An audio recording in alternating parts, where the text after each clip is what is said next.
definitivno epizoda, ki je postavila ta podcast, da mu reči na neko lestvico, ali pa kako bi temu rekel, epizoda, ki je Sloveniji predstavila zgodbe zmagovalcev, je bila definitivno z Damjanom Ježekovičem.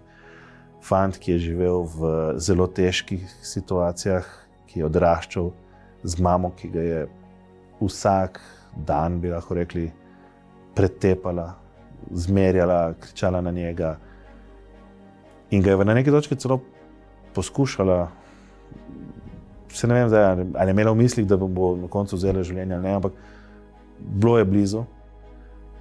In ta fant, ki bi imel lahko 101 razlog, zakaj ne mara ljudi, zakaj ne spusti nobenega blizu, zakaj bi si vzel življenje in je probal, je danes moški, ki daje ogromno, ki je napisal že 3 knjige, 3. bo izdal počasi, ampak napisal je 3 knjige o svoji poti in s tem dejansko rešil že mnogo življenj.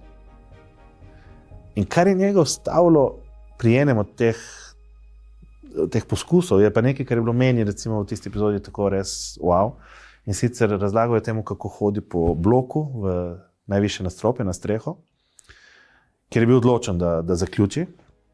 Po poti je rekel, da je prijateljem napisal sporočilo, da je to, da se poslavlja. Jaz bi verjetno rekel, da je vseeno v sebi kričal po pomoči, ki jo pa ni bil pripravljen mogoče še sprejeti. Ampak po tej poti, po teh stopnicah je pa srečal eno gospo, ki se mu je nasmehnila. In to majhno dejanje mu je dalo tistega črvička v misli, a je mogoče vseeno vredno še poskušati.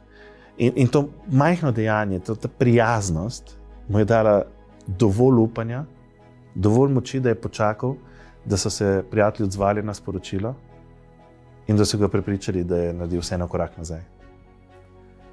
In zato nauk iz te zgodbe je, da ne rabimo narediti nekaj velikega za to, da nekomu rešimo življenje. Dajmo biti prijazni en do drugega. Dajmo biti ljubeznivi, dajmo si dati en lep nasmešek, en lep objem, en lep stisk roke. Ne rabi biti to nič fizičnega, materialnega, ne rabi biti to denar. Dejansko mora biti samo lepa beseda. Ker to lahko damo, kolikor želimo in nam nihče tega ne more vzeti. Nihče ti ne more vzeti lepe besede, nihče ti ne more vzeti rad te imam, ljubim te, pomemben se mi, cenim te, spoštujem te. Tega, ko enkrat to izgovorimo, imamo tega še več, ne manj. In zakaj si tega ne damo?